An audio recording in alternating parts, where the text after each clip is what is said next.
Another reminder of this uncertain world. There is a worldwide alert that Al-Qaeda is looking for a moment to strike. Today, the State Department issuing an alert warning Americans overseas that a plot is underway.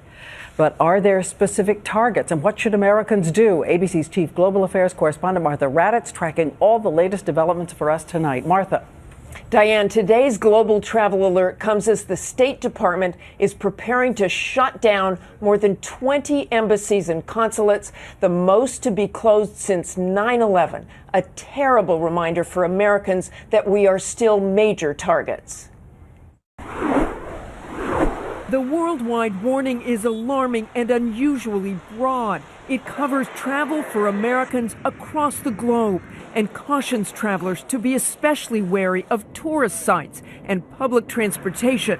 Also unusual, the warning will stay in effect until the end of August.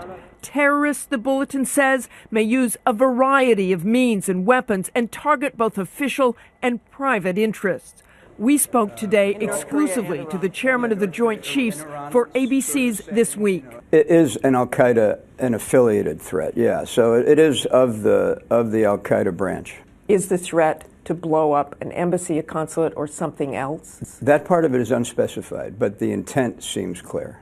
And the intent is to what? The intent is to attack Western, not just U.S. interests. A senior U.S. official telling ABC News that this is an active plot coming from Yemen, where the so-called underwear bomber got his training and where radical American cleric Anwar al-Awlaki directed terrorist attacks until he was killed in a drone strike 2 years ago.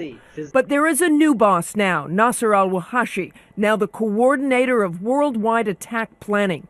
Intelligence showed this latest plot could involve multiple targets both inside and outside Yemen. Thus, the long list of embassy closures across the Muslim world.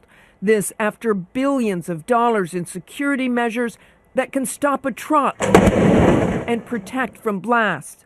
Today's warnings clearly fallout from the deadly attack on the mission in Benghazi. Since then, 151 new diplomatic security positions have been approved, 1,000 additional Marines for embassy security, although not yet in place, and more than 500 Marines and soldiers now part of a quick reaction force to respond to attacks in Africa.